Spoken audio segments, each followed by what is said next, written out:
The ending to Modern Warfare. Let's explain it. Launch weekend special code DARLIT gets you 30% off your entire order at gfuel.com. If you're interested, check it out. Ladies and gentlemen, in this video, we are going to fully explain the ending of Modern Warfare's campaign. Now, it goes without saying, but if you haven't completed the campaign or seen the ending for yourself, then this will be a heavy spoiler warning. If you're here for everything, then strap yourself in and get ready, because what an exciting ending. TLDR version is a sequel to Modern Warfare is definitely gonna happen, and we have quite a few exciting characters returning, both as part of Task Force 141 and as the main villains in the next game. But before we jump any further, we need to go right to the start of the last mission. The last mission into the furnace is all focused around destroying Barkov's lab. The first part focuses on Farah and Alex getting a detonator from Nikolai to rig the main furnace, whilst Garrick and Price plant charges on the pipeline. The only issue with Farah and Alex is the detonator that Nikolai gives them is dead, and the only way either of them can ignite the furnace is to physically go inside the furnace room. Farah ultimately wanted to ignite the furnace and kill Barkov, but it was impossible for her to do both in time. As we see it play out, Alex decides to be the person to go inside the furnace and destroy it. It's unclear from this moment if Alex sacrificed himself or if he managed to escape alive. Alex's decision to go into the furnace was something he didn't give a second's thought. For the last 6 years, he surrendered his rank and history working in the Special Ops military service in order to work for the CIA. For the last 6 years, he spent his life living a series of assumed identities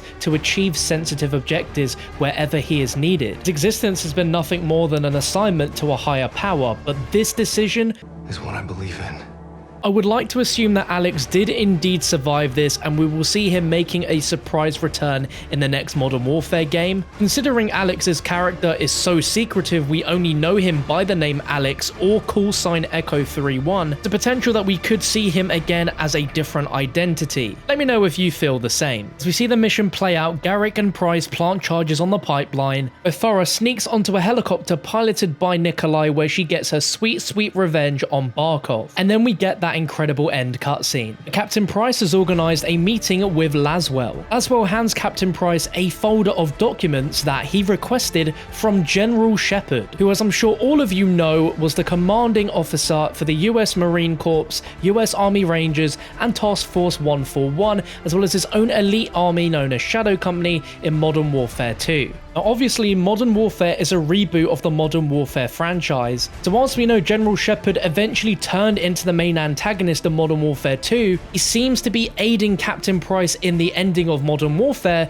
to create his own task force. Laswell informs us of what happened to Russia after Barkov's death and mentions a mystery character called Zackif who wants to take his throne. Now, instantly, a lot of fans should have their ears perked up, as they will obviously remember Zackif from the original COD 4 Modern Warfare. Price mentions that he almost buried him in Pripyat with the help of Captain Macmillan, who you will obviously recognize from the original Call of Duty 4 Modern Warfare and Modern Warfare 3. He was the commanding officer of Alpha Team along with Captain Price during the missions All Gillied Up and One Shot One Kill. This one single line from Price confirms Macmillan exists in this universe as well, which means we'll probably see him in the next game. If you hadn't realized already, then Pripyat, Ukraine is exactly where One Shot One Kill and All Giddied Up take place, meaning he's exact referencing the moment in that mission where you take down Zackif with the sniper rifle. When the original COD 4, this took place about 15 years before the present day of you playing in 2011, so this could confirm that 2019's Modern Warfare is actually a prequel, but we can't 100% say that. But in the original COD 4, we definitely buried Zackif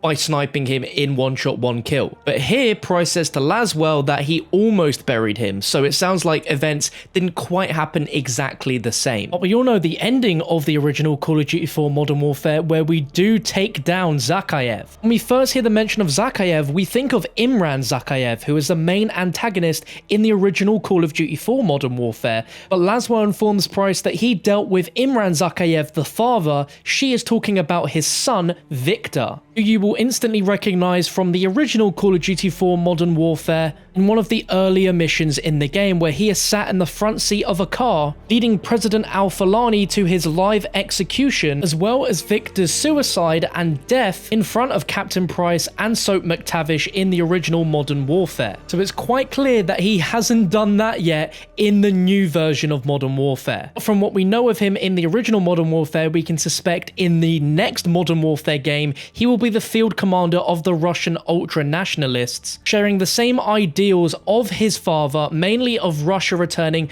to a Soviet-style government. And you bet he will probably be rocking that blue-striped tracksuit again. As in the original Modern Warfare, he led the group forces of the ultra-nationalists in the field and fought against the Russian loyalists and their Western allies in his father's quest to restore Russian power and influence to the days of the Soviet Union. It's clear that Victor is going to be the main antagonist in the next game, who Task Force 141 will be aiming to take down, as the Zackif family are big fans of Hadir's, Farah's brother who betrayed us during the middle of the campaign, and is captured by Captain Price and Sergeant Garrick before being handed over to Laswell in exchange for the intel about Barkov's lab. Hadir is currently in prison, but Laswell suspects that Zackif family are going to get him out. In order to stop them, he wants to form a new elite crew. This is where the real magic of the cutscene truly begins. As Price begins pulling out the files, we see the first one being labeled for Sergeant Garrick. Throughout the game, we play as Sergeant Carl Garrick as he enlists himself through the ranks of being part of the Metropolitan Police Service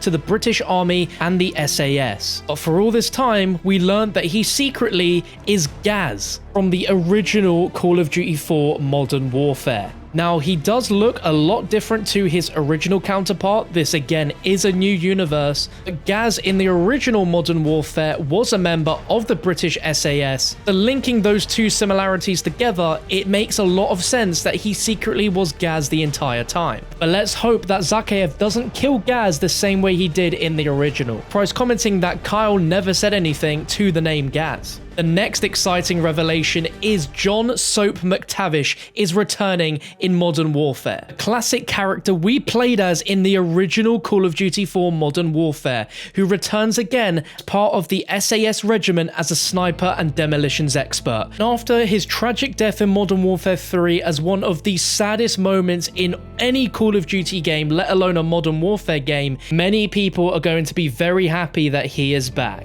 We've wondered for years why McTavish had the nickname Soap, and Laswell even asks Price this in the cutscene, to which he replies it's classified. So maybe one day soon we will learn where the name came from. And I really hope that we get the classic line from Price in the next game asking what kind of name is Soap, because I think every one of us would love to hear it. And the final surprise is the last name reveal, Simon Ghost Riley, one of Modern Warfare's most beloved and iconic characters. And we have never seen Ghost without his infamous Ghost mask on. Just to rub salt in the wound, there is no picture when we see his file. Laswell asking no picture, with Captain Price replying never. Now it goes without saying that both Ghost and Soap had very sad deaths in the original Modern Warfare trilogy, so it is fantastic to see them again in a future game. And the ending ends with Laswell asking what are we going to call this task force, with the infamous numbers 141. And that's the ending to Modern Warfare. But there is obviously more, and that comes in the form of Spec Ops mode, which is a continuation directly from the ending of campaign, where we're greeted with another cutscene. And this involves Laswell, Price, and Nikolai straight after the ending, where it's revealed that Al-Qatala have complete control of Verdansk in Russia. During the campaign, Omar the Wolf Solomon was the leader, and obviously since he isn't here anymore, there is a new leader. And we get to see a shot of him on Laswell's phone. Now, no one knows who he is, but obviously we would recognize him straight away, being Khalid al-Assad, who was the military commander in the Middle East and the secondary villain in the original Modern Warfare. You can tell it's him by the signature sunglasses and the hat he's wearing, with Nikolai commenting about his hat, which I find pretty entertaining. Price recognizes that this is Russian intel and can't work out where Laswell got the information from, where she reveals to him that she's working with a counterpart in Moscow. That person is none other than Sergeant Kamarov, who, if you remember, is a Russian loyalist who frequently helped out Captain Price's SAS squad,